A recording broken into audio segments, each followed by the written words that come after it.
The purpose of this video is to be a bit of a revision for your reading of Seamus Heaney. What you're going to get out of this will be a better understanding of the competing views of poetry, and understanding why Heaney's been chosen, and how knowing the different types of poetry will help you make meaning of them.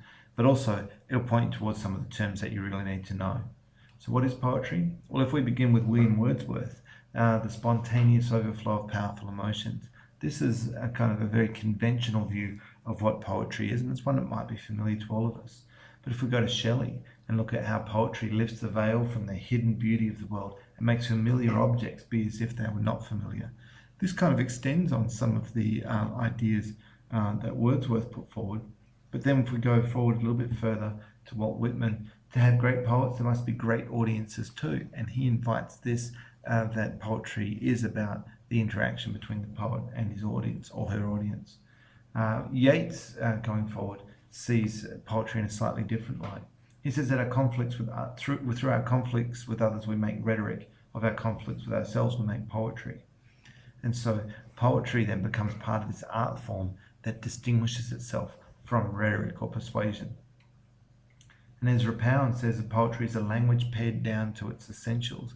And that's one of those things that we see with poetry. For all its powerful imagery, part of the idea is to bring something that's massive and complex into something that is compact in language. And Roland Barthes, the French theorist, says that contemporary poetry tries to transform the sign back into meaning. Its ideal, ultimately, would be to reach not the meaning of words, but the meaning of things themselves.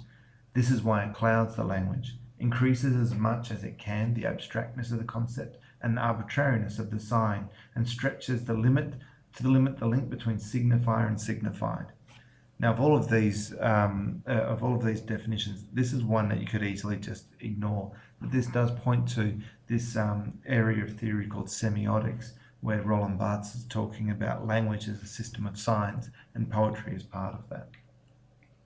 And so why are we studying Seamus Heaney? Well, for one, it's modern. It draws on the ideas and concepts we covered in translations, and it builds on our understandings developed through our study of the Romantics and some of what you might have seen in Year 11 of Robert Frost. And it's interesting. Now, here are some of the key terms that you really need to have control over in dealing with discussions of poetry. Make sure that you can understand each of these terms in detail. And also, you really need to understand the different kinds of poems, because when we look at Heaney, particularly lyric and sonnet poetry are really powerful in there when we look at a poem like Act of Union.